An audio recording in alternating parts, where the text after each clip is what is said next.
जय जोहार संगवारी मन, आप मन सब के आपके अपन परिवार आसमा सिविल एकेडमी के डेली करंट अफेयर में मैं इशार अहमद आप मन सब के जोहार स्वागत करत हूँ और आशा करत हूँ कि आप जम्मो मन स्वस्थ हवो और बिल्कुल मस्त हवो। मोर संगवारी मन, आज हमन पढ़बो 26 जून के इंपॉर्टेंट करंट अफेयर ला, जो कि हमारे एग्जाम के लिए बहुत ही इंपॉर्टेंट हवे।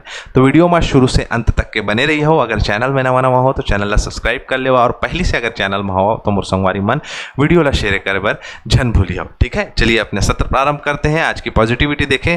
सुबह पढ़ो या रात को, हमेशा दिल में रखो इस बात को, सफल बनना है एक दिन अपने आप को। क्या बात है, सफल बनाना है अपने आप को।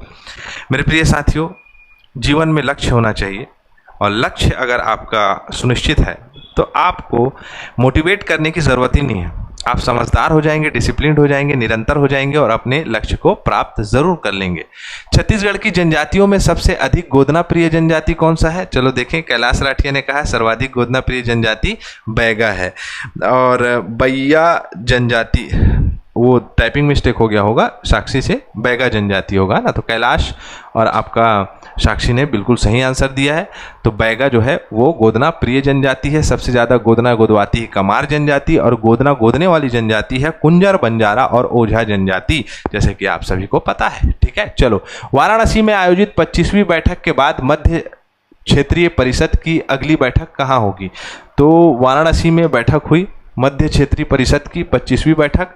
अब ये बस्तर में होगी, और बस्तर के में इसलिए होगी क्योंकि कहीं ना कहीं मध्य भारत में जो समायोजी रूप से, जैसे कि आप देख सकते हैं कि मध्य क्षेत्रीय परिषद वाराणसी में आयोजित 25वीं बैठक के दौरान यह जानकारी दी गई कि अगली बैठक का आयोजन छत्तीसगढ़ के बस्तर में किया जाएगा। मंच का महत्व, यह परिषद राज्य और केंद्र सरकार के बीच बेहतर तालमेल मंच का एक हिस्सा है, जिससे छत्तीसगढ़ और मध्य भारत के विकास को नई दिशा मिलेगी। नक्सलवाद पर प्रगति, मतलब नक्सलवाद प्रभावित क्षेत्रों में शांति और विकास का माहौल बनाया जाएगा।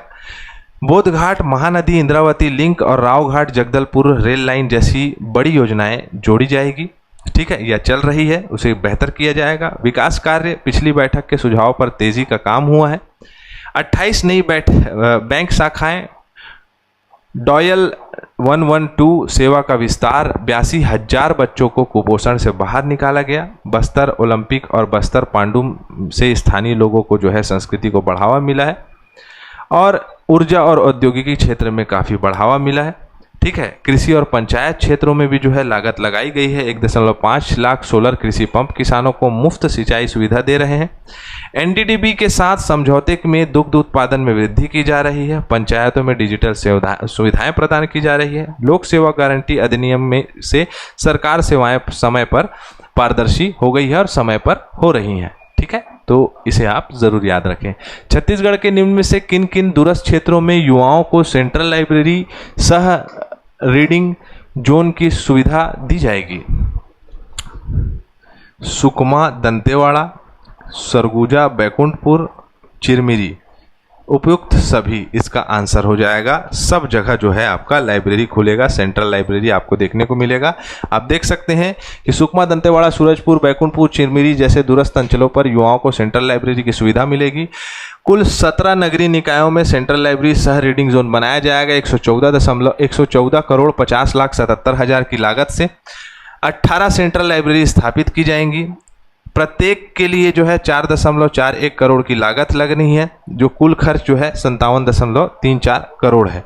चिरमिरी, दंतेवाड़ा, सुकमा, अंबागढ़ चौकी, पेंड्रा, सरगुजा, बैकुंठपुर, सारंगढ़, धमतरी, मुंगेली, खैरागढ़, शक्ति, ये सभी जगहें जो है चिन्हित की गई है। 500 सीटर लाइब्रेरी 5 स्थानों में बनेगी, 11.42 करोड़ की लागत से, है ना, जो कि आपका 57.11 करोड़ इसकी लागत होगी। दुर्ग, बिलासपुर, गरियाबंद में एक लाइब्रेरी, और रायपुर में जो है 2 लाइब्रेरी बनने वाली है। तो आप सभी जो आजकल लाइब्रेरी में पढ़ते हैं वो सभी को मुबारक हो, आपके क्षेत्र में लाइब्रेरी बन जाएगा। छत्तीसगढ़ की वह लड़की कौन है जिसने हाल ही में अंडर-16 एशियाई बास्केटबॉल चैंपियनशिप में क्वालिफायर में स्वर्ण पदक जीता और अंतर्राष्ट्रीय स्तर पर भारत को गौरवान्वित किया है?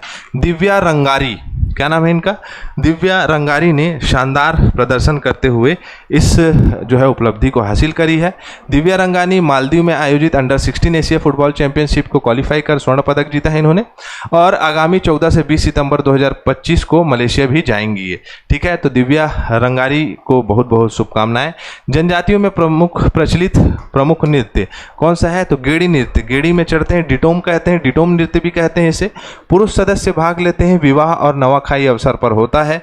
नृत्य होता है, गायन नहीं होता है इसमें। बांस से निर्मित गेड़ी बनाकर चढ़ते हैं और डांस करते हैं। जनजातियों में वर्षा देव, भीमा देव और प्रसन्न करने के लिए किया जाता है। हुल्की पाटा क्या है, तो एक मुरिया जनजाति के द्वारा घोटुल परिसर में किया जाता है। सामान्य अवसर पर युवतियों को इस नृत्य का प्रशिक्षण घोटुल में दे दिया जाता है। हुल्की पाटा नृत्य मुरिया जनजाति के लिए। अब फटाफट रिवीजन करते हैं। कृषि, उद्यानिकी और रेशम उत्पादन को प्रोत्साहित करने के लिए एग्री हॉट क्रेता विक्रेता सम्मेलन 2025 किया गया। नया रायपुर जो है में बन रहा है क्या, तो आपका सतत योजना के अंतर्गत कंप्रेस्ड बायोगैस पर आधारित महत्वपूर्ण बैठक आयोजित कराई गई थी और इसे बनाया जाएगा। निम्न में से कौन सी नदी बिलासपुर एवं मुंगेली जिला के बीच में सीमा रेखा बनाती है, तो इसका आंसर आपको देना है।